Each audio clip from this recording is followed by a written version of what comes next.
Et notre invitée du matin, c'est Isabelle Lafleur, présidente du RPC et candidate aux élections sénatoriales. Isabelle Lafleur, bonjour. Bonjour. Merci d'avoir accepté notre invitation. Avec cette première question, bien sûr, pourquoi cette candidature aux élections sénatoriales du 24 septembre ? Alors cette candidature parce que je souhaite représenter notre groupe au Congrès des Républicains calédoniens qui a décidé donc de porter ma candidature au sénatorial pour tenir compte des résultats des dernières élections législatives et des voix qu'ont recueillies Sonia Backès et Harold Martin et qui étaient conséquentes puisqu'ils représentaient 40% de l'électorat. Alors vous avez présenté votre candidature en parlant d'une alternative loyaliste. Qu'est-ce que ça veut dire exactement ? Vous êtes sûr que c'est moi qui ai dit ça ? Je crois pas. Je pense que c'est simplement pour pouvoir donner un choix à cette plateforme qui a été constituée et qui pour moi est complètement aberrante de se constituer entre les deux tours des élections législatives parce que c'est plutôt une alliance électorale avec les conséquences qu'on connaît et celles qu'il y aura sans doute au sénatorial. Donc je crois que c'est pas du tout une alternative loyaliste, c'est un choix que je veux offrir aux électeurs pour ceux qui ne seront pas tout à fait d'accord et qui pourront panacher le moment venu. Qu'est-ce que vous reprochez à la plateforme ? Est-ce que finalement l'union de tous les partisans du maintien dans la France, c'est pas une bonne chose pour l'avenir de la Calédonie ? C'est évident que l'union des non-indépendantistes est une bonne chose. Mais quand elle se passe entre deux tours d'élection, il y a quand même une ficelle un peu grosse. Donc moi, j'aurais préféré qu'elle ait lieu après ou avant, surtout, parce que les échéances sont importantes. Un référendum et une sortie de l'accord de Nouméa, ça se décide pas tout d'un coup en 15 jours, un matin, en disant « Tiens, il y a deux échéances importantes, il faudrait qu'on s'allie à ce moment-là. » Voilà, je crois que c'est vraiment pas très sérieux. Sur le fond, est-ce qu'il y a des incompatibilités entre les partis de la plateforme et vous ? Ou est-ce que cette division, ces tensions sont purement conjoncturelles parce qu'on est encore en période électorale ? Alors, c'est pas du tout conjoncturel, c'est pas une question de période électorale. Je crois qu'on l'a prouvé avec la non-élection du président du gouvernement. Ce qui nous oppose à cette plateforme, c'est la politique économique qui est menée depuis 2 ans et avec les conséquences qu'on connaît. Des fermetures d'entreprises, des licenciements. Je pense que c'est dans la droite ligne, cette élection au sénatorial est dans la droite ligne de ce que nous pensons pour le bien de la Nouvelle-Calédonie, c'est qu'il faut faire très attention à la politique économique et c'est un peu un message que je veux porter, moi, au sénatorial, comme on le porte pour le gouvernement et l'élection du président. Ce message est donc essentiellement économique. Qu'est-ce que vous reprochez au gouvernement actuel et qu'est-ce que vous préconisez, le groupe que vous représentez ? Alors, c'est effectivement essentiellement économique notre opposition à cette élection de Philippe Germain, parce que je vous donne juste un exemple, la TGC. Il y a 5 taux actuellement, c'est un vrai casse-tête pour les entreprises. Ce que nous voulons proposer, c'est 2 taux. Un taux 0 pour les produits de première nécessité et un taux unique qui va simplifier le travail des entreprises et surtout tout ce qu'il y a à mettre en place pour elles. Votre groupe empêche l'élection du président du gouvernement depuis le 31 août. Combien de temps ça va durer ? Est-ce que vous allez, un jour ou l'autre, vous décider à voter pour lui ou est-ce que vous allez attendre que les indépendantistes le fassent ? Comment est-ce qu'on va sortir de cette crise ? On n'empêche pas cette élection du gouvernement. On demande simplement à être reçu pour expliquer qu'on souhaite que le gouvernement infléchisse sa politique économique et tienne compte de nos remarques. C'est pas du tout un empêchement pour un empêchement, ni des règlements de compte, ni quoi que ce soit. On veut simplement être entendu sur les difficultés que rencontrent les entreprises et le monde salarial en ce moment en Calédonie. C'est tout. C'est simple. Donc si ils veulent qu'on en discute, on ne demande que ça. On a envoyé plusieurs courriers et la sortie de crise peut aller très vite à partir du moment où on sera entendu. Je sais qu'on nous balaye d'un revers de main en disant qu'on n'est que 6 sur 54. C'est possible, mais on a une responsabilité vis-à-vis des électeurs qu'on représente, c'est de maintenir la Calédonie dans la prospérité et surtout essayer de redonner confiance aux investisseurs. Mais si vous êtes entendu, vous seriez prêt à voter pour Philippe Germain, c'est pas ce qu'on a compris pour l'instant. Si Philippe Germain infléchit sa politique dans le sens qu'on souhaite, alors il ne faut pas prendre ça pour de la prétention ni quoi que ce soit, on veut simplement redonner confiance, c'est ce que je viens de vous dire, au monde économique. S'il était capable de comprendre qu'on souhaite simplement ça, à ce moment-là, pourquoi pas ? C'est vrai que c'est un petit peu compliqué, je pense qu'il ne cédera pas. On verra, ça c'est une question. Une fois qu'on aura été reçu, qu'on aura pu discuter de ce problème-là, on envisagera quelque chose. Alors un message essentiellement économique pour ces sénatoriales, mais à 14 mois maintenant de la consultation de sortie de l'accord de Nouméa, quelle est votre vision de l'avenir? Comment est-ce que vous voyez cette sortie de l'accord? Qu'est-ce que vous proposez?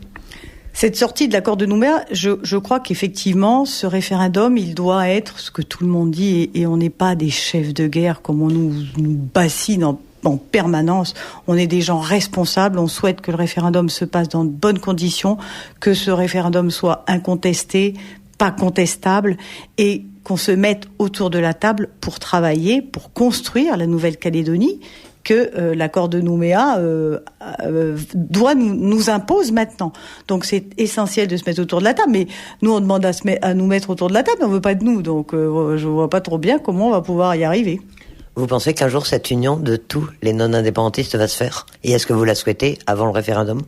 Elle peut se faire, mais pas à n'importe quelle condition. C'est-à-dire que c'est pas parce qu'on est non indépendantiste qu'on doit être autour de la table si on n'a pas la même vision de l'avenir, et surtout sur le plan économique. J'ai l'impression de rabâcher, mais je crois que c'est essentiel parce que il y a vraiment de gros problèmes en ce moment. On doit redonner confiance, on doit permettre aux investisseurs de voir sur le long terme, et c'est vrai que si on s'entendait, ça irait mieux, mais pas sur n'importe quel sujet. Et le président du gouvernement, alors on nous dit mais vous êtes non indépendantiste, faut voter pour lui. Mais on lui demande pas de savoir si on va être indépendant ou non. Au président du gouvernement, on lui demande de conduire la politique de la Nouvelle-Calédonie. À partir du moment où il le fait de façon qui va nous satisfaire, et surtout pour le bien des populations, on peut envisager toutes les solutions. En attendant, pour cette élection sénatoriale, c'est une élection particulière, suffrage indirect, grands électeurs, comment est-ce que vous voyez les choses? Quelles sont vos chances réelles et pourquoi est-ce que vous y allez malgré tout?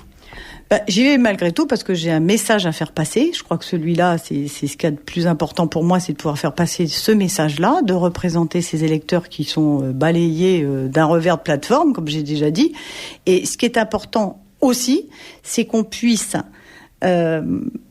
permettre le choix aux grands électeurs, puisque je n'aurai que mon nom et celui de mon suppléant sur le bulletin. Ceux qui sont pas tout à fait d'accord avec ce qui s'est passé au moment de la plateforme, dans le secret de l'isoloir, pourront peut-être le manifester et me permettre d'avoir un peu plus que ce qu'on me donne actuellement. Et là, ça pourrait peut-être être un signal pour les plateformistes, par exemple. Qu'est-ce que vous en attendez? Vous avez déjà une idée du nombre de grands électeurs qui pourraient éventuellement se porter sur vous? Non, je crois pas que ce soit mon but principal, c'est de savoir. Alors si je suis élue, tant mieux évidemment, et je remplirai mon rôle de sénateur comme je l'imagine et comme j'ai toujours fait, c'est-à-dire jusqu'au bout. Mais si je n'étais pas élue, je pense que je veux. Ça m'est égal de savoir. Ce que je veux, c'est que chaque voix qui se portera sur moi sera un message qui sera envoyé, et c'est ça qui est important. Comment s'est fait le choix de votre suppléant Marc Zézel et qu'est-ce que ça représente? Alors, Marc Zézel est donc adjoint à la mairie de Nouméa. Je crois qu'on a un certain nombre de points communs, beaucoup de points communs d'ailleurs. Et il a eu, enfin lui a été viré, comme pas mal d'entre nous, de son poste au SMTU. Il supporte plus trop, mais ce serait bien de lui poser la question à lui. Il supporte plus trop cette dictature ambiante qui se passe et cette pression qu'il y a à la mairie de Nouméa. Il a envie de le dire. Il est d'accord avec ce que je représente. Il a lui aussi une vision apaisée de la sortie de l'accord de Nouméa. Il est satisfait de pouvoir être à mes côtés. Je suis très contente qu'il ait accepté de le faire. C'est moi qui lui ai demandé, c'est personne d'autre. Et j'espère qu'on fera un ticket qui pourra séduire les grands électeurs. Vous êtes donc candidate pour ces élections sénatoriales. Quel sera, selon vous, quel peut être le rôle du Sénat dans les prochains mois pour accompagner la sortie de l'accord de Nouméa?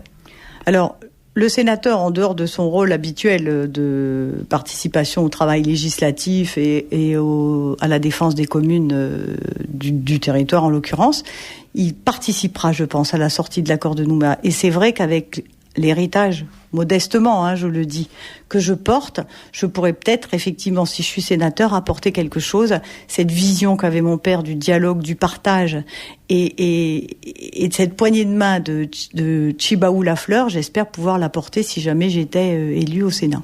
Isabelle Lafleur, merci. Merci à vous.